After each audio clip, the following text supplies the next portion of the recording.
Assalamualaikum dan salam sejahtera. Jadi dalam video ini saya nak tunjukkan kepada anda bagaimana untuk anda letakkan password pada bahagian page yang anda nak protect. Okay. First kali anda pergi ke bahagian page. Okay. Pergi ke bahagian page. Sebagai contoh saya nak letakkan bahagian SEO Plan 2017 ni. Jadi sekarang ni apabila saya view, okay, saya view, jadi dia tak minta apa-apa jenis password sekalipun, okay. Jadi kita nak setkan apabila nak akses bahagian konten ni, mesti kita masukkan password, okay. Terlebih dahulu baru kita akan nampak dia punya konten.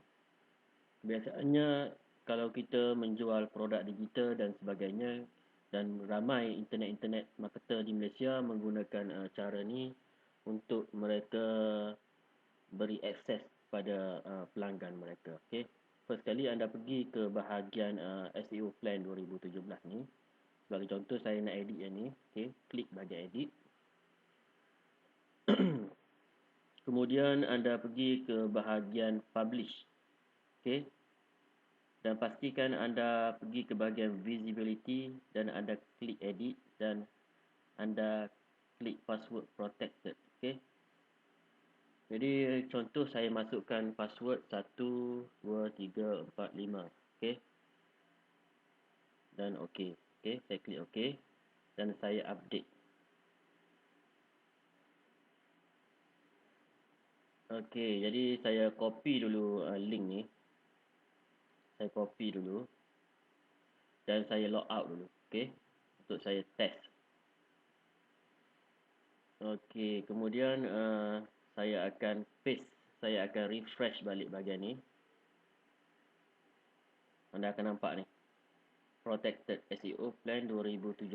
Okay. Jadi nak akses, saya perlu masukkan password. Sebagai contoh saya masukkan password yang salah. Okay. Jadi dia tak akan boleh enter lah. Jadi saya akan masukkan 1, 2, 3, 4, 5. Dan klik enter.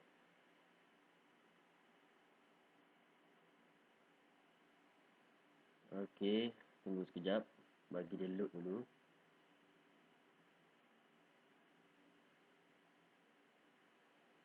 Okay. Sekarang dah boleh akses.